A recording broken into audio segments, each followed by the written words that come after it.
Hello, आज हम discuss करेंगे CUET PG 2021 का पेपर सॉल्यूशन कॉम्प्लेक्स एनालिसिस के क्वेश्चंस। तो इसका पहला क्वेश्चन है, if f C2C such that fz is equals to u plus iota v, then which of the following is true for the function f to be a analytic। हमें चार option दे रखे हैं और जो ये function to be analytic, function analytic तब होगा जब वो CR इक्वेशन को सेटिस्फाई करेगा। और CR इक्वेशन हमारे पास में क्या होती है, ux is equal to v y और u y is equal to minus of v x. और जो बी ऑप्शन है उसमें डायरेक्ट हमारे पास में CR इक्वेशन ही दे रखी है, तो जो फंक्शन है CR इक्वेशन को जब सेटिस्फाई करेगा तब ये एनालिटिक होगा। तो जो ऑप्शन बी है हमारा वो करेक्ट हो जाएगा।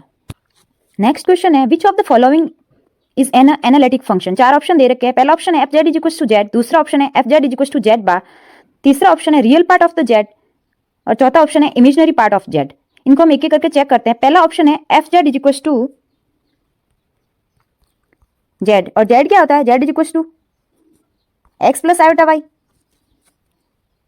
और यहाँ पर जो एक्स है वो रियल पार्ट है और वाई है जो कि इमेजिनरी पार्ट है। तो ये हो गया यू और ये हो गया वी।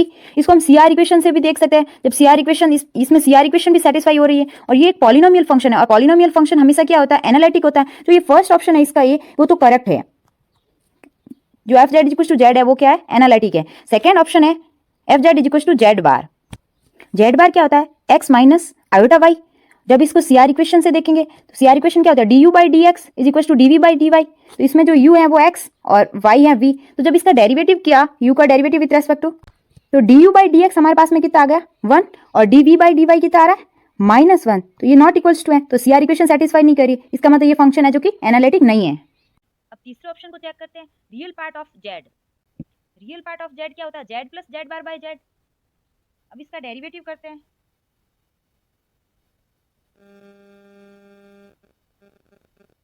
तो ये भी क्या आ रहा है 1 बाई जेड, ये भी नॉट इक्वल टू 0 है। ये भी CR इक्वेशन को सेटिस्फाई नहीं करा और नॉट इक्वल टू 0 आ रहा, ये फंक्शन भी एनालिटिक नहीं हुआ।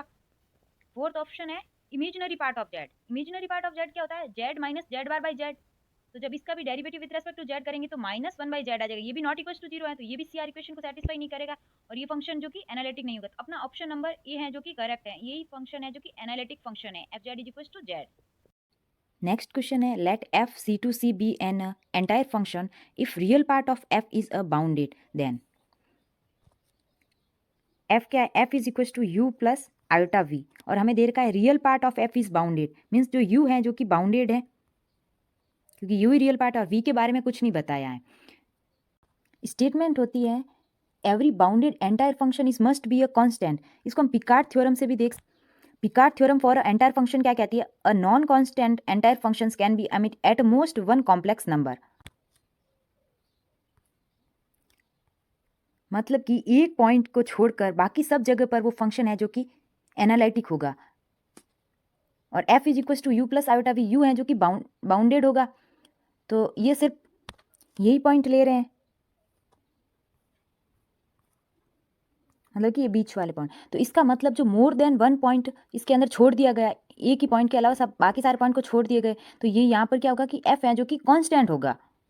Every bounded entire function is must be constant. तो जो इसका ऑप्शन डी है, f इज कांस्टेंट, ये इसका आंसर हो जाएगा। Option D is correct. Next question है, which of the following is incorrect. पहला स्टेटमेंट है every bounded function is must be constant. Every bounded function must be constant, it is not a necessary. अगर ये होता कि every bounded entire function must B a constant, वो statement है जो कि करेक्ट है, मतलब कि entire function is must be constant. तो ये जो पहला स्टेटमेंट है जो कि गलत हो गया। अगला स्टेटमेंट क्या है, every non constant single variable polynomial with a complex constant has at least one complex root. तो ये तो पॉलिनोमियल के बारे में बोल रहा है और पॉलिनोमियल जो कि कॉम्प्लेक्स रूट होता है उसमें एग्जिस्ट करता है, तो ये स्टेटमेंट है जो कि करेक्ट हो रहा है। सी ऑप्शन है, if fz is analytic everywhere within simplify the connected region d then integrate fz is equal to 0। ये तो कोची थ्योरम है और ये स्टेटमेंट भी ट्रू है। और हमें पूछा है इनकरेक्ट कौन सा है, तो इनकरेक्ट कौन सा है, ऑप्शन जो ए है वो इनकरेक्ट है। इसका मतलब जो इसका आंसर हो गया वो है ए, इसका आंसर हो जाएगा सही। नेक्स्ट क्वेश्चन है, the radius of convergence of the power series summation n1 to infinity n की पावर n z की पावर n। हमें इसका रेडियस ऑफ कन्वर्जेंस निकालना है। रेडियस ऑफ कन्वर्जेंस क्या होता है, 1 by R is equal to limit n tends to infinity an की पावर 1 बाई n, ये होती है रेडियस ऑफ कन्वर्जेंस। और an हमारे पास में क्या है, n की पावर n, तो यहाँ an की जगह पर n की पावर n पुट कर देंगे।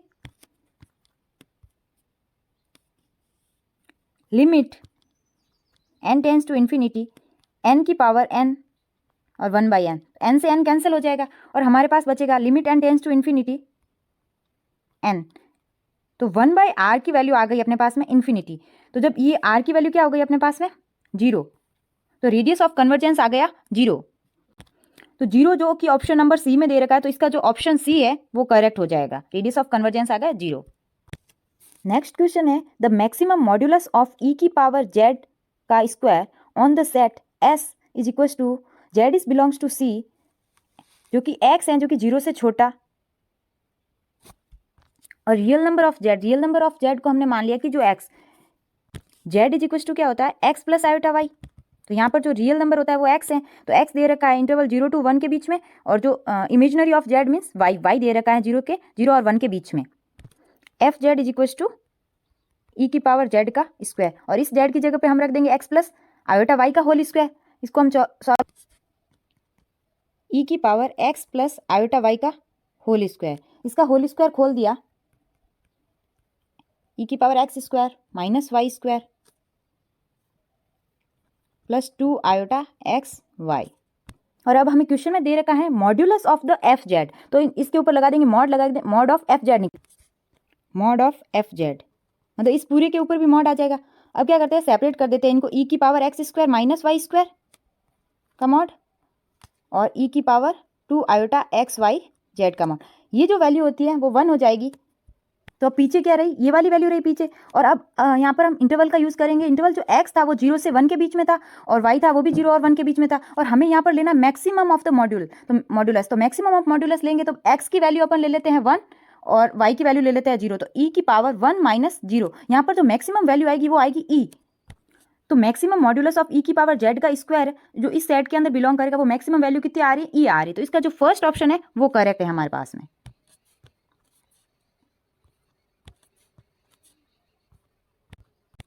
नेक्स्ट क्वेश्चन है हमारे पास, which of the following is true. 4 option दे रखे हैं, जो कि S1 है, Z बिलोंग कर रहा है C को, और जो मॉड ऑफ Z है जो कि 1 और 2 के बीच में है, तो इसकी जो रेडियस है वो 1 से बड़ी और 2 से छोटी है। तो इसको हम डायग्राम के थ्रू देखते हैं, इसको ड्रॉ करते हैं। एक सर्कल है जिसकी रेडियस 1 है, और जो दूसरा सर्कल है उसको बनाना है रेडियस 2 से। तो जो इनके बीच का जो ये रीजन है ये कनेक्टेड है। तो जो ये ऑप्शन फर्स्ट S1 दे रखा था हमें कि जो कि मोड ऑफ जेड है जो कि 1 और 2 के बीच में कनेक्टेड है या नहीं, तो ये फर्स्ट ऑप्शन है जो कि अपना करेक्ट हो गया, क्योंकि ये रीजन है जो कि कनेक्टेड बता रहा है। अब S2 को ड्रॉ करके देखते हैं, इसकी रेडियस 1 दे रखी है,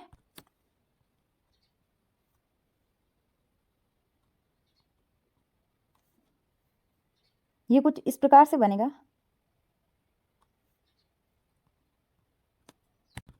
ये जो पहला सर्कल वो बन गया mod Z is less than 1, और जो सेकेंड वाला है mod Z minus 2 is less than 1। अगर यहाँ पर ये क्या ओपन है, ये कनेक्टेड नहीं है, अगर यहाँ पर इक्वल्स टू होता तो ये भी कनेक्टेड दिखाता, हमें कनेक्टेड हो जाता, दोनों कनेक्ट हो जाते, लेकिन ये क्या है कनेक्टेड नहीं है, और हमें ऑप्शन में दे रखा है कि S2 है जो कि कनेक्टेड है। तो ये जो ऑप्शन सेकेंड है वो अपने पास में इनकरेक्ट हो गया।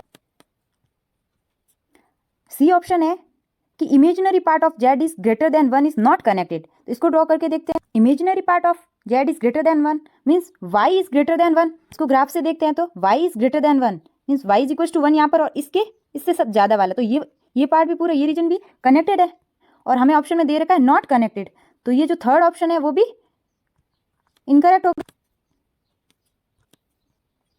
फोर्थ ऑप्शन है Z is belongs to C, imaginary part of Z is equal to 1 is not connected, इसको ड्रॉ करके देखते हैं। Imaginary part of Z is equal to 1 means y is equal to 1, इसका graph क्या हो जाएगा y is equal to 1 पे ये लाइन, और ये रीजन भी कनेक्टेड है,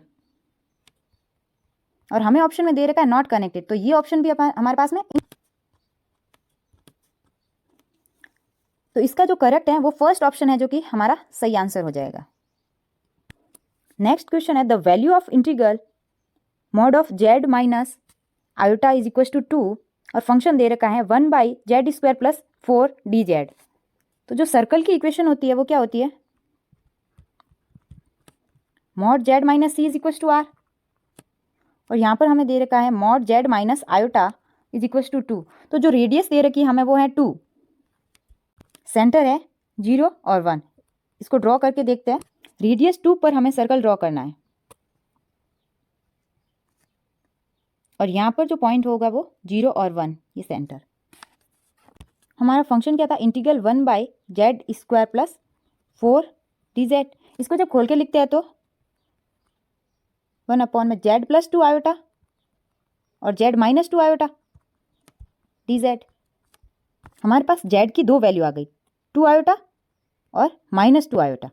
-2 आयोटा तो जो सेंटर सर्कल के आउटसाइड में होगा, यहाँ पर लगभग -2 आयोटा, और जो पॉजिटिव 2 आयोटा है वो इनसाइड द सर्कल होगा। तो जो इसके पॉइंट हो गए लगभग यहाँ अंदर की साइड में लाई करेंगे, तो जो पॉजिटिव 2 आयोटा है वो इनसाइड लाई कर रहा है और जो नेगेटिव 2 आयोटा है वो आउटसाइड लाई कर रहा है। अब इसको आगे सॉल्व करते हैं। इंटीग्रेशन जो इनसाइड लाई कर रहा है divide by z minus 2 iota dz, ये इक्वल होता है 2 पाई आयोटा f ऑफ 2 आयोटा के। जब इसको फंक्शन में पुट करके सॉल्व किया, 2 आयोटा आई 1/2 आयोटा प्लस 2 आयोटा, तो नीचे बन गया 4 आयोटा।